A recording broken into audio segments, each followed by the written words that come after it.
ক্লান্তিকর কোমর ব্যথায় আপনি কি আসলেই ক্লান্ত? যদি আপনি এই ক্লান্তিকর কোমর ব্যথা থেকে মুক্তি পেতে চান, তাহলে এখানে যে টিপসগুলো দেওয়া আছে ১, ২, ৩, ৪, ৫, এই ৫টা টিপস আপনাকে ভালোভাবে খেয়াল করতে হবে এবং সেটা আপনাকে প্র্যাকটিস করতে হবে। এবং আপনাকে আপনার লম্বা সময় দাঁড়ানো বা লম্বা সময় বসা, এই অভ্যাসটা যদি থেকে থাকে, এটা অ্যাভয়েড করতে হবে। তাহলে আপনি কোমর ব্যথা থেকে মুক্তি পেতে পারেন বা ভালো থাকতে পারেন। বিশ্ব স্বাস্থ্য সংস্থা বলছেন যে আসলে ৮০% ব্যক্তি জীবনের কোনো না কোনো সময় কোমর ব্যথায় আক্রান্ত হয়ে থাকে।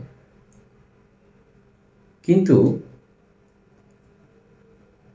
এক্ষেত্রে আপনি যদি ভেবে থাকেন যে আপনি আসলে একা, তা নয়। এখানে আরো অনেক ব্যক্তি আছে যারা এই ব্যথায় সাফার করে থাকেন। কিন্তু আপনি যদি সময়োচিত পদক্ষেপ নেন, এই কোমর ব্যথা থেকে মুক্তি পাওয়া কোনো কঠিন বিষয় নয়। কিন্তু আপনি যদি এটাকে অবহেলা করেন, এটা যদি দীর্ঘমেয়াদী একটি সমস্যায় পরিণত হয়, তাহলেই এটা আপনার জন্য অনেক বড় সমস্যা এবং আপনার উচিত হবে এই সমস্যাটাকে অল্পতেই সমাধান করা, অর্থাৎ প্রাইমারি লেভেলেই এটাকে সলভ করা।